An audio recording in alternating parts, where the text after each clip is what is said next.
Her black and white wardrobe and matching coiffure, floor-length fur coat and elegant cigarette holder, there are perhaps no Disney villains so synonymous with a certain kind of twisted glamour than Cruella de Vil.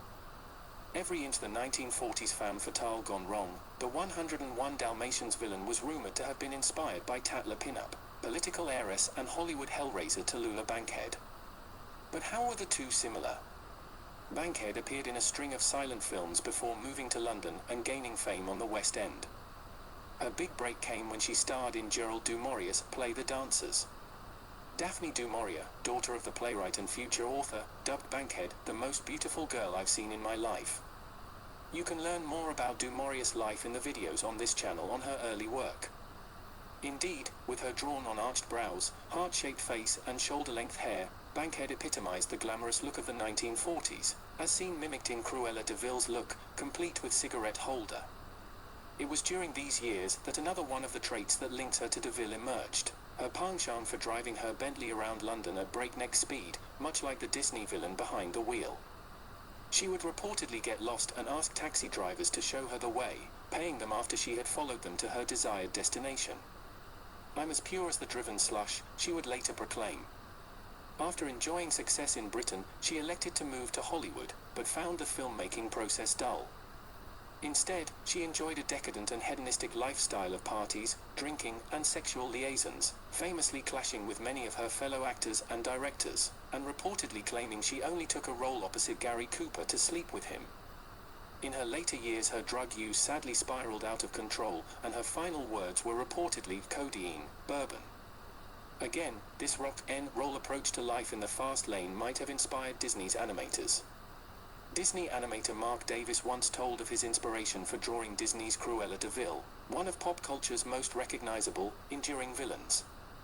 He looked to real-life, bad women, and while he said there was a number of different people who he kept in mind while drawing her, only one name made it to print: Tallulah Bankhead.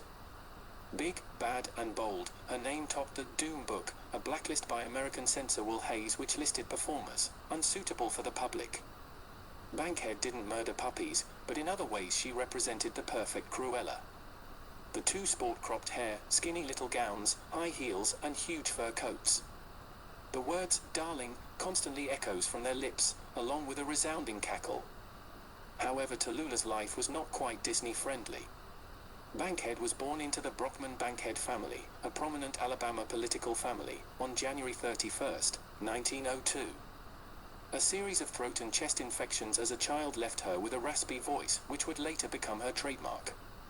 Bankhead's early life was marked by tragedy, after her local beauty mother died from sepsis a few weeks after her birth. In a strange coincidence, her grandmother had similarly died following the birth of Bankhead's mother. Perhaps due to her father's depression following this loss, Bankhead grew up to be something of a performer in order to gain attention, showcasing an early talent for mimicry amongst other things, while her only sister overcame various illnesses. You can learn more about this in the Tallulah Bankhead videos on this channel. Among Tallulah's childhood friends was Zelda Sayer, the future wife of F. Scott Fitzgerald. It was at this time that she developed the husky voice, similar to that of de Vil, from suffering with chronic bronchitis. She smoked throughout her life, keeping her voice husky. Cruella de Vil smokes cigarettes and has a crumbling old estate in the movie. Tallulah's family home never crumbled and is a historical site today in the state of Alabama. At 15, Bankhead submitted her own photo to film industry magazine Picture Play, winning a small part in a movie and a trip to New York.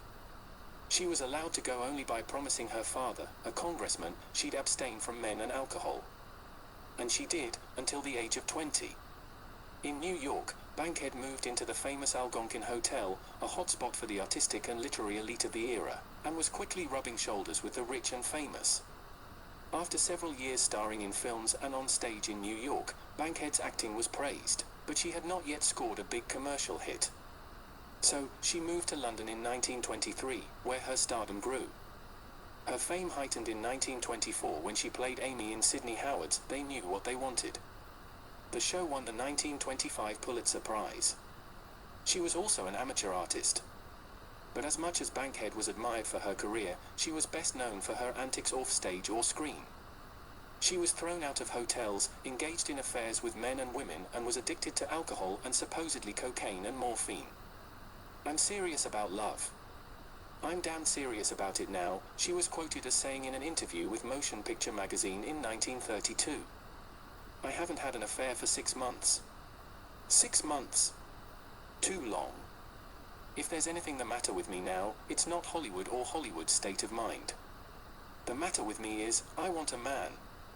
These remarks landed her in Hayes' Doom book, which ultimately helped with the creation of Disney's villain. She had no children and underwent 4 abortions before an emergency hysterectomy, after contracting gonorrhea in 1933, when she was 31. It's rumored the infection came from famed actor Gary Cooper, but Bankhead was so open about her promiscuity that it was impossible to know for sure. Bankhead married actor John Emery on August 31, 1937, but they divorced in 1941. She later confessed she never actually loved him, and the marriage was mostly to placate her father, who by that time had been elected Speaker of the House. Despite this, her autobiography is very kind to Emery and generally loving as they remained friends. The day her divorce became final, soon after her father's death, Bankhead told a reporter, "You can definitely quote me as saying there will be no plans for a remarriage." By 1950, Bankhead's fame was at its peak, but her health was on the decline. Her lifestyle of up to 2 bottles of bourbon and 100+ cigarettes a day was slowly killing her. Rather than stop, Bankhead compromised. Barely. She added ginger ale to the bourbon and substituted her usual brand of cigarettes for 150 cork-tipped ones, biographer David Brett wrote. Once at a dance, Marlon Brando reported he had to drag her across the dance floor, she was so high. She also never gave up her favorite party trick, getting naked. She may have learned this from the British African heiresses of Kenya and South Africa, who did the same in the 1920s and 1930s, walking down stairways in the middle of parties, wearing only their diamonds. The health issues and anti-Southern bias, in addition to her life in London instead of Hollywood, caused her to miss out on key roles originally written just for her, including Margot Channing in All About Eve, which was played by Bette Davis. She also appears to have been the inspiration for the return from London, Over the Top, frequently clad in black character Susan, played by Joan Crawford in Susan and God 1940. Davis played 3 roles on film that had been originated by Bankhead in theatre: Dark Victory, Jezebel and The Little Foxes, much to Bankhead's frustration. Davis' shortened hairstyle with curls was just like Tallulah's. Her over-the-shoulder stare? Just like Tallulah's. The strapless, cinched-in dark gowns in All About Eve? Just like Tallulah's. No wonder Tallulah felt wronged. She later quipped for Davis she preferred Jefferson to Bet, and Hollywood's attitude towards legitimate Southerners would only worsen over time. Tallulah did not hate dogs though, quite the opposite. She was known to rescue dogs from pounds and even adopted a lion cub which she named Winston Churchill. She subsequently had to give him up to the zoo as he became too dangerous, a very solid lesson against exotic pets. Bankhead was 58 when 101 Dalmatians was released. Based on a 1956 novel by English author Dodie Smith, 101 Dalmatians told the tale of a litter of 15 puppies abducted from the home of Roger and Anita Radcliffe by minions of the vain and greedy fashion designer Cruella de Vil. Walt Disney read Smith's book and became an immediate fan. In fact, Disney enjoyed the story so much, he decided to share it with the world via a cartoon movie. He tasked his best animators, including Mark Davis, who'd previously worked on Cinderella, Snow White, Peter Pan, and Sleeping Beauty, to create unforgettable characters, and they did. As animator Davis told the LA Times in 1985, Cruella was not a straightforward villain. Cruella is mean but ridiculous, Davis explained. She's scatterbrained and selfish, she never stops to think. I don't imagine murdering dogs was ever on her mind, all she saw was the fur coats she wanted to make out of them. The fact that she's pitted against the other characters eye to eye, mind to mind, made her an interesting character to work with.